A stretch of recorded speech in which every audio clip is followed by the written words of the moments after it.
Hello, everyone, and welcome to another episode of the AP Microeconomics series on AP for Teens. Today, we're going to be talking about opportunity costs and the production possibility curve or frontier, not the final frontier, but something that's equally as important in microeconomics. Now, last time on the series, we were talking about the differences between positive and normative economics. We learned what economics means, and we discussed the potential major inputs or factors of production or resources or whatever you want to call it, the major ones involved in being able to create something.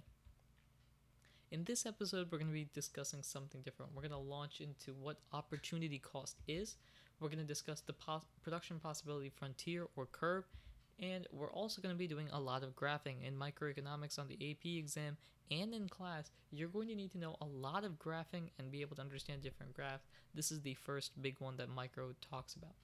So let's get started with that very first question. What is opportunity cost? Now, opportunity cost is the value of the best alternative as compared to what ends up taking place.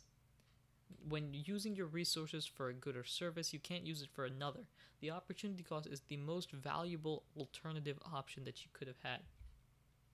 So, continuing with opportunity cost, if your options are to do the following, think about what you would choose and what choice you would choose if that option wasn't available. So, for example, after high school, I'm assuming if you're taking this class or looking at these videos, you're generally a high school student, so this applies to the majority of people. You could go to college, you could join the military, you could get a job, or a number of different options. Now, depending on which choice you think is the most valuable and ranking them in your opinion, say for example, you're very, very interested in going to college, so you decide to go to college. The next best thing in your opinion would be to get a job directly after completing high school. That would be the opportunity cost, the most valuable thing in your eyes that you didn't do. You did something else instead. Now, graphing, because we all love graphing. The production possibilities frontier, curve, the PPF, or the PPC shows the choices an economy faces and the opportunity cost of making one good over another, good A over good B, or vice versa. An example of a PPC is seen here. Now, efficiency shows how well the economy is using all of its resources productively. You can tell efficiency because it'll be on the frontier or on the curve. For example, point X, which is seen inside the curve, shows that it's not efficiently using its resources because there's still more resources that can be used to produce more product A or B or both. As you can see in points A, B, and C, those are all efficient points because they all show a different combination of A and B that would use all of the resources productively. Point Y is a point that is unobtainable. That's only available if you can add your resources or make your resources work better for you.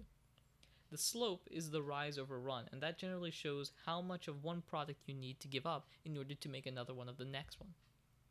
The absolute value is distance away from zero, the number if you take away the negative sign. That shows, again, helping out with the slope, how much of one product over another is necessary. If you give up X of this product, you get Y of this product. No correlation to the points there. Now, a straight line PPC curve looks like this, and apologies for the handwriting. Now, unlike the previous one where it was a curve, a straight line shows an equal relationship between good A and good B. If you give up 1 of good A, you get 1 of good B. If you give up 10 of good A, you get 10 of good B. The other curve showed an increasing opportunity cost. To produce the next one of the good, you need to give up more and more. That's typically what you'll see.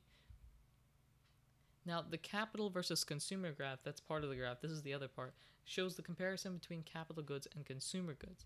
Capital goods are goods that are used to increase production in consumer goods, or used to make more of the consumer goods.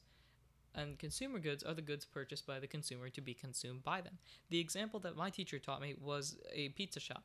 The capital goods are typically considered to be the ovens. Those are what makes the consumer goods. The consumer goods being the pizzas that people buy and eat. That's going to wrap it up for this episode. Thank you very much for watching. If you like this video or like the series as a whole, please subscribe, leave a comment, or like the video. We'll also answer the question down in the comments section below. Thank you very much for watching, and take care.